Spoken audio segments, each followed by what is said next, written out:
Well, welcome along to our half-term report card as our team of experts look at the drivers, the teams, the cars, and give their verdicts on how we've gone so far at the summer break, over halfway through. It's been two different things. It's been wildly successful in terms of the new rules. Everyone's very interested. On the other hand, the title fight is over, effectively. Ferrari looked to be the ones that was going to run away with it, but then it's turned around so quickly. If Leclerc wins every race, if he gets the fastest lap bonus point in each of them, if he wins the final sprint race, he can score 420 points. Max Verstappen can hit that total with second places in every single race. I think Max was asked in the press conference, how are you feeling? Are you more worried about Mercedes now that Ferrari keeps messing it up? And he's like, why would I be worried? They're good now. They're just going to take points off Ferrari. So it's going to get, in a weird way, even easier for him if Mercedes is coming good. And I don't see any reason why Ferrari would turn this around. It's a great car. The execution, mainly from the team, has been pretty shocking. And Leclerc was producing one of the all-time great seasons, and with that stuffing it into the wall at Paul Ricard, it's stained it really from Leclerc's point of view. Rules have been very successful. They've done what they wanted to do, which is offer better overtaking and better on-track racing. The on-track spectacle, I think, has been really good this year. I think that midfield fight especially has been very, very close, which has been really, really exciting. I think F1 itself has done everything it could. I think can be very pleased with the results. So, driver ratings over the course of the 13 events, Max Verstappen number one. And how do you feel about how his season has gone in terms of, settling into that role of being a world champion? I think he's excelled in it. I think we've seen Max take another step forward this year, and I think we've seen maybe that little extra maturity, I think, from him. We know last year in the fight with Hamilton, he was known for those that maybe quite desperate lunges at times. We've not really seen any of that this year. And I think that Max has done very well to pick up good points even on days where he's not been the quickest driver or they've had the quickest car.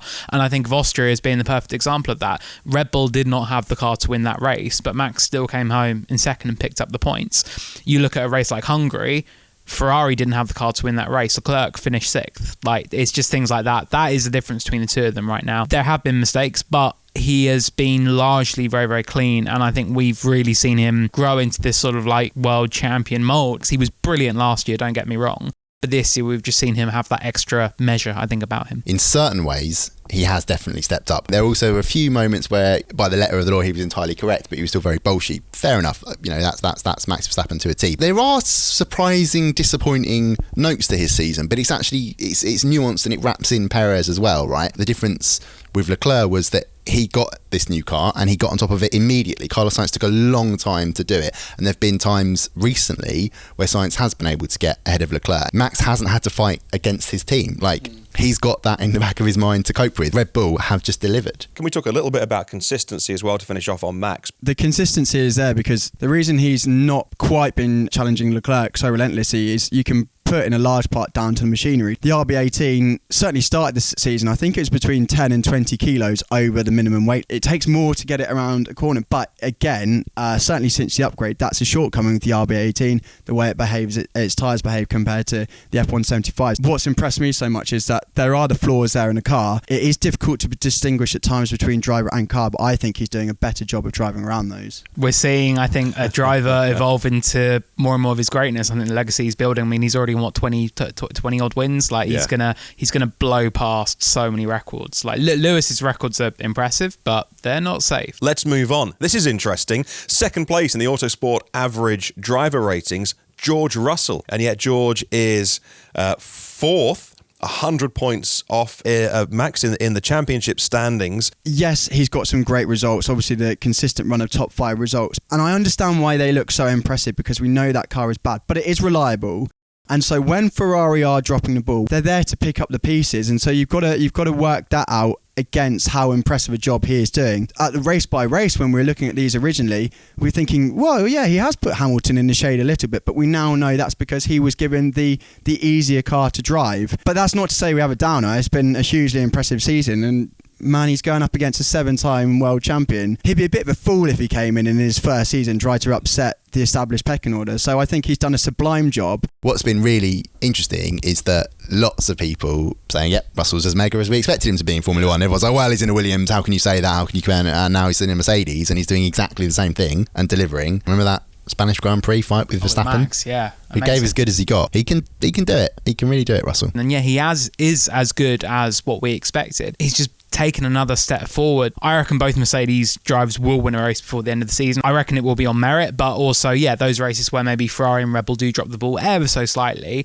I'm slightly more pessimistic. Oh, okay, go on. In terms of the changes coming for Hungary, right? So the underfloor to the holes around the plank and the bits that suggested have been moving up and down at certain teams. If that has a massive impact, then Mercedes, you'd expect to be right back in the game. I don't think on pure pace either of them can get there. That said, Red Bull have had reliability problems. So if Verstappen has a reliability problem, when Ferrari inevitably messes up the race for its drivers, that's when they're going to be in there. Let's talk about flawless weekends then, and we get on to Charles Leclerc. What a season he's had. So we begin in Bahrain, won the race, fastest lap, pole position, and we have a season on our hands now. And then it all starts to fall apart a little bit. But what are your thoughts, Alex, on Leclerc? Well, I wrote a column, I think it might have been after the Austrian Grand Prix, when I said Leclerc is producing one of the great Formula One seasons, and I absolutely stand by that, because up to that point, it's the error in France. We said it earlier in the podcast, it's the biggest error of the season. Verstappen just hasn't done that.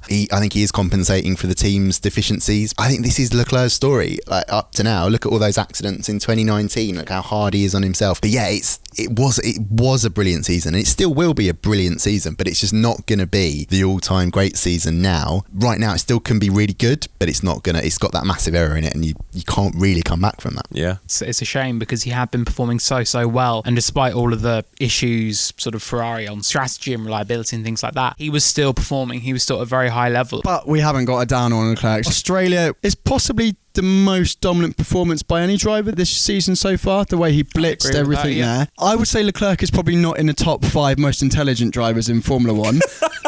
But the way he outsmarted Verstappen, like chasing for those DRS games, was brilliant. Max has had fewer errors and his baseline's very high. Leclerc probably has the higher peaks, but also the lower troughs. And in a way, that is the Ferrari cliche, which is hero or zero. And I don't want to fall back on that tired kind of cliche with Ferrari, but as a team, they've done it to themselves, and as a driver as well. His racecraft in terms of his wheel-to-wheel stuff is the best of anyone. Out of all of them. What he did at Silverstone around the outside of Lewis Hamilton into Copse on those older tyres is the move of the season. So I think his racecraft wheel-to-wheel fighting, superb. His own propensity to make errors, as he's always made, is what hurts him. Should we move on? Any more thoughts? Okay, let's talk a little bit about Lewis's season, defined early in the season, like I've mentioned already, with the bouncing and porpoising. And also, I guess, the storyline around him having a really, really difficult start to the season, despite appearing on the podium and being a point scorer. Think back to when they launched the W13 and he came out swinging. He was like, if you thought what I did at the end of last year was good, wait until you see this year. And it was totally destroyed by the porpoising. The momentum's all taken out from under him. The Mercedes performance is still not good enough for him to be winning races and winning championships. Potentially, by having to work so hard and by having this, this new impetus of changing the team around, that might actually prolong his career ever so slightly. He clearly wants that record. He clearly wants to avenge what happened at the end of 2021. I still think that's the case. I think he wants to carry on until he can do that. When he says we win and lose as a team, it may sound a bit cliched, but it's true. That's how he sees it. And when they were presented with this situation at the start of the season, it was right, how do we rally together, work together and get ourselves out of this? But they've worked and worked and worked. They've fought back. He's won this really good run of form now, 5 podiums on the bounce. We've seen Lewis again, if he wins that 8th title, whether it's next year or the year after that or whatever he does in the future, I think this sort of period now where they're in that rebuilding phase and sort of working things out with the car and everything, that's going to be a really important part of that story. It's been good to see Lewis sort of fighting at I say peak of his powers because I think he's doing all that he can, bringing that team back up to the top. Again, it's really hard to isolate. If it's his sacrifices have provided at least an answer or light at the end of the tunnel to explain the massive upward trajectory in form, he deserves an enormous amount of credit for that. It is the car. The Mercedes is massively off the pace of the Red Bull and the Ferrari, but it's what you do with it. I think early on, Lewis was made to look worse than he was, and right now he's probably potentially making it look better than it is. Let's talk a little bit about Lando Norris. With the McLaren, it's a clear backward step. This scrap for 4th in the constructors between McLaren and Alpine. Alpine has a better car, just can't execute a race or strategy. But the McLaren is not as good. It's strange. It's inversed all the previous problems of McLaren, where their particular Achilles heel was low speed corners. Here, it's a medium and high speed where it sort of falls apart, which is why the unexpected podium in Imola is so impressive, because it's a great result in a not a groundbreaking car. And on that, I had an interview with Lando in Hungary, and we talked about his season so far, and he was laughing and saying it still blows my mind I finished on the podium at Imola with that car. It does speak to how good his season has been, that he's still been able to tame it and get these good results. And because he said it doesn't suit my driving style whatsoever. So if this is what he's doing with a more troublesome car, when they get everything hooked up, that's really exciting. He's committed to the team long term. That's him now. He's a McLaren driver for the foreseeable. Can McLaren give him the car that he needs? Well, that's the key point and the key problem, isn't it? The team is still rebuilding, but I think it has had a shock. I think it's doing worse than it expected. Like, you just don't get the sense that it's him grabbing it. Our last lap Lando thing seems to have gone. That excitement around. Oh, what could he do? Oh, not much. But what I will just say in his defence, just in isolation, just one race, Spanish Grand Prix, when he had tonsillitis and you saw him retching on the grid, finished first lap, right, I've done the first lap, do the next lap, and eventually does a whole Grand Prix distance, and that tremendous, but arguably, taken in isolation, the most impressive performance of all season, considering what he was up against. All right, let's move on and let's talk about Carlos Sainz is a race winner. The narrative around the start of the season was, Sainz was dropping the ball. He was off the pace. He was uncomfortable with this new car. Said he felt way happier with the old last year's car, which was much slower. One, he's on a great run of form. When Leclerc had a bad qualifying lap, Sainz got second. Okay, it was behind Mercedes when pole was achievable, but he's there or thereabouts. Whereas the gap between Perez and Verstappen has opened up. With Carlos Sainz, I genuinely think maybe the most interesting character of 2022 so far, because what's really great about Sainz, I think he really is very honest and he really explains a lot. It's not that he gives the game away, but he just fronts up to stuff in a way that you sort of wish other drivers would do a lot of the time. I would put him in my top 5 most intelligent F1 drivers. Wow, very good. What I was getting at is he was like, Charles can do things with the car that I can't, and it took him a long time to adapt to the new ground effect cars, especially what the Ferrari needed, but he got there. But he was like, right, I need a few more races before I can actually say I've really turned the corner here. But it's because of that gap early on in the year that he's further down the order. But also, he himself has been harmed by Ferrari. Think back to Australia. On the grid, his steering wheel doesn't work, and they give him another one, and it's got the incorrect settings done. I'm sure it's a simple thing that can go wrong, but that's the sort of thing you can't imagine Red Bull and Mercedes doing. And it's another example of Ferrari getting things wrong for its driver. Yeah, and it has been interesting to see his evolution through the season, and now it does seem like he's getting into the groove a bit more with the Ferrari, which is good. And he said for France, he was so frustrated by that grid penalty because he's like, I feel like I'm at the best I felt all season with it. I think it's going to be interesting what he does through the second half of this year, and kind of as he gets stronger and more comfortable with the car, but how that sort of goes against Ferrari, maybe thinking, oh, hang on a minute, have we actually got to shift more towards Leclerc if we want any chance of winning this championship, or if that ship has already sailed, which I think it has. Yeah, he has really performed well. It's really good to see he's a race winner this year. But I think for Ferrari, I think it's a bit too late for them to maybe be thinking, let's back Leclerc. Alpine, let's talk about those. Fernando Alonso. Obviously, if it's Fernando Alonso making his own case, he'd be number one and A star. Certainly the last 6 races he's been on a mega run of form. Obviously Hungary, there was a strategy that absolutely kiboshed his race, and they both got mugged that beautiful. But the fact they made it work, that was actually quite impressive as well. They did make the hard tyres work, and some DNFs early on in the season, but apart from that, seems to have been there or thereabouts at the end of the race. There's a in-joke between me and Q called the Fernando Alonso tax, where everything is maybe about 10% greater than it actually is in truth. So there was a moment earlier this season, I forget which race exactly, but he'd had a setback of some sort, and he came into the media pen and he went, oh yeah, I can't believe all this bad luck, it must have cost me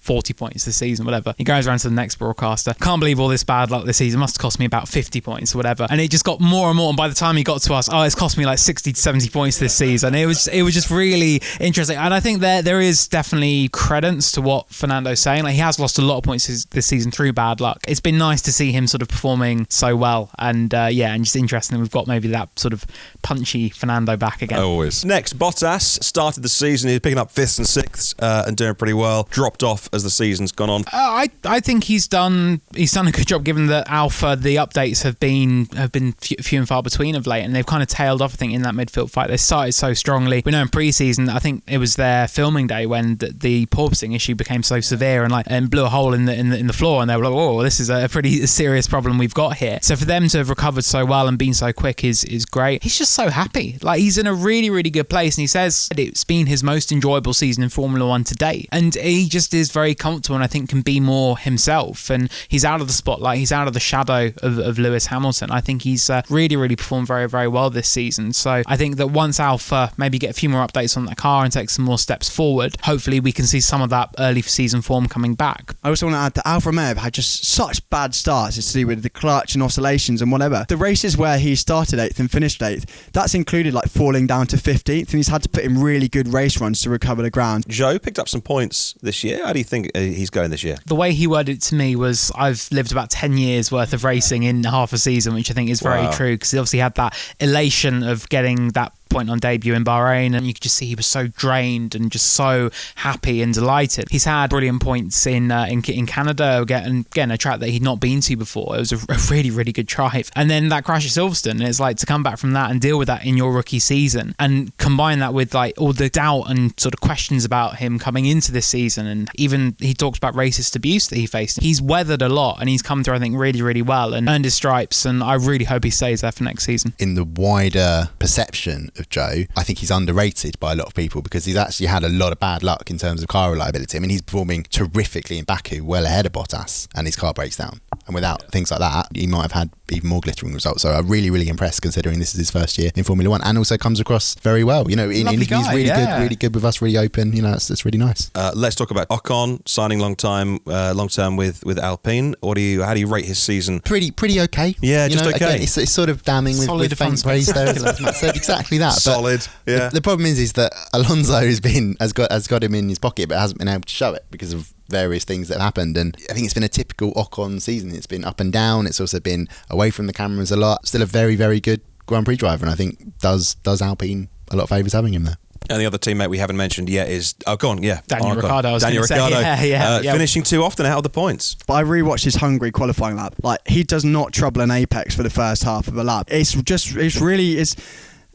You can see what's wrong in terms of on track. It's not like he's slow, he's got that deficit, but you can see what's wrong. It's not being gotten on top of, and that's what's frustrating. Yeah, it's not been great. It's been a bit of it feels like history repeating itself. Yeah, he came back into the new campaign, and we thought, right, are we going to see more of that Daniel who never left, who won at Monza? And we've not. It's gone back to what we saw in the early part of last year, and it's been similar kind of struggles. It's just not clicking. Like, and for all of it's going to come good, and we know where things are going wrong, and we can find it. It's taken a long, long time to get any kind of progress and to see him at Lando's level, because right now he just simply isn't. Ricciardo's nowhere near Norris, and even when he is near him, he's generally behind him. Yeah, really disappointing.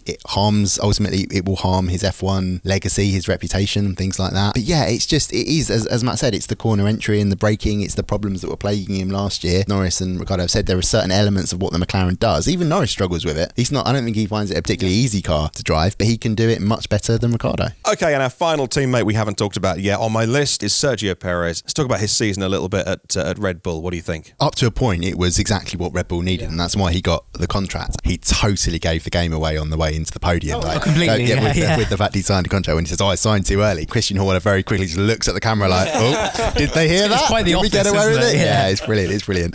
It's his performance in that stage is that makes Verstappen's performance seem not as good and a bit sort of questionable, because he's doing a very, very good job. Has had his down moments.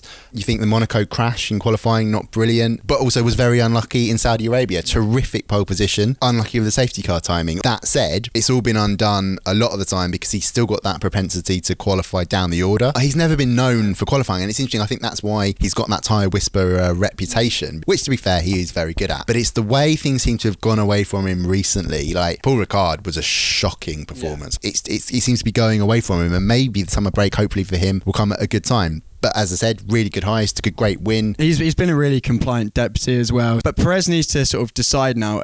There was no dispute over him getting a contract. He's in a camp at the minute where he's fallen behind being the good number two that he was. He needs to now make sure he doesn't fall into the Albon Gasly tier of the last few seasons, and that's what he's straddling at the minute with these last three races. But he could be second best in the World Championship, which would be a great result for him. Amazing. Definitely. And I think the second half of the season is going to be, I think as Q said, very important to sort of work out where is he now with Red Bull. The first half of the season, pretty solid from Checo. Yeah, if he could end the year a solid second in the championship, that has to be his target now. Like, if he ends the year P2, I think he'd be pretty pleased. Great to see Kevin Magnussen in a Haas and Mick Schumacher racing as well. Where have we put those in your final order? What grades have you given them? Magnussen is in 12th place in our order. He was one of the bigger movers, because it's just sort of like we do it with top 50 or any ranking thing. If you argue someone up, you have to argue someone down. Yep. And Magnussen fell victim to that one.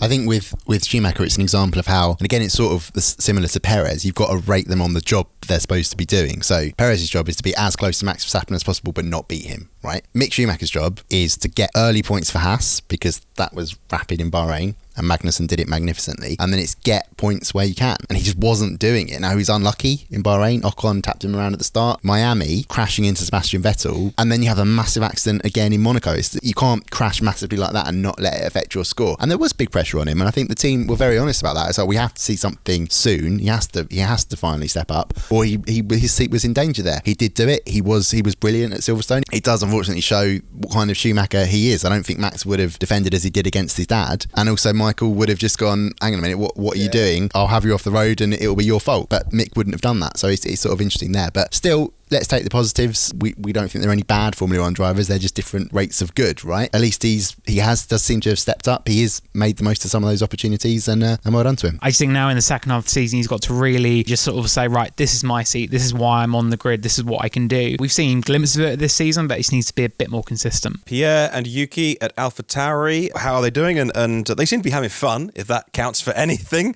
What they're finding is that it's a far less consistent car to what they had last year, and Gasly compared it to 2018 when he was with Toro Rosso. The highs are high, but the lows are pretty low, and they're more regular. And yeah, Pierre himself, he's very pleased with the job he's done this year, and he's trying to be more and more of a leader at Faenza. But they are really, really struggling. They waited for so long for those updates and put them on the car, and they've not really done a lot, and they're still really confused by what it's doing. Tsunoda, at the beginning of the season, he seemed far more consistent, like he knew a bit more what he was doing, which is something he's said himself. But now we're sort of seeing a few of those errors slip in again.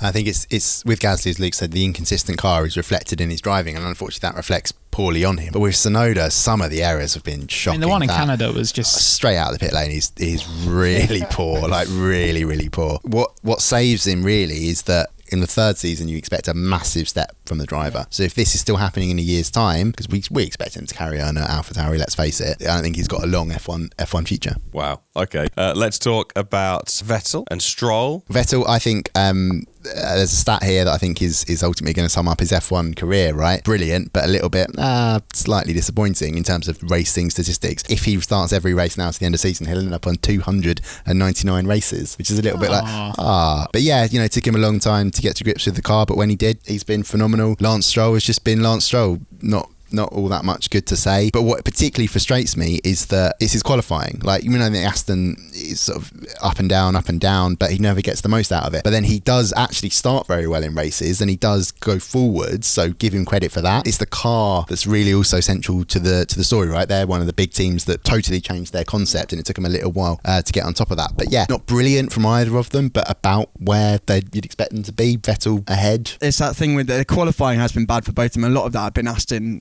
completely messing up its tyre strategy. There's nothing that's really dragging them into the top 10. I think Alex Albon has had a season that he should be pretty proud of. A couple of thoughts on Williams drivers. Yeah, Albon has, I think, done a really good job, because when he came back to F1, there were kind of the questions about, is he damaged goods? Did the year out affect him? Did the way Red Bull treat him have an impact? And he came back and he got on with it. And I mean, Australia, where he made that incredible strategy work, where he pitted, I think, on the penultimate lap and snared a point, and we were watching it thinking, can he actually do this? And he got it done, and it was brilliant. And then in Miami again, he was taking a car that should not be in the points and doing really great work with it. It's tailed off a little bit recently. I think they've been waiting on those updates. He wants to be targeting Q2 on a pretty regular basis now. So I think, Albon's done a really great job. Latifi, I think he's had struggles this year. We know it's likely to be his last season in Formula One, it looks like. And he said until Silverstone, he just couldn't get around the car. He was really, really struggling with it. Really, though, you look at Albon and you say he's I think, done all he can really so far this season. Alex Albon, I think, has done the job. I think he comes in, he sort of leads Williams with his pace, but I worry, does he lead them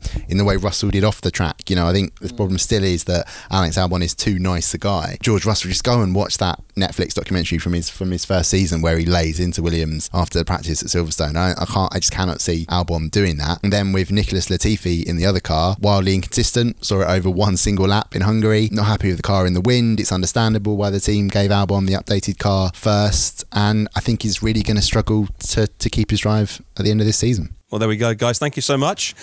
Enjoy your summer breaks. May you find a beach or a cold beer somewhere. You deserve it. Well, as we head into the second half of the season, fewer races to enjoy, but there's going to be just as much drama, no doubt. Thank you very much for listening to our half-term report podcast, and we'll catch you on the next one.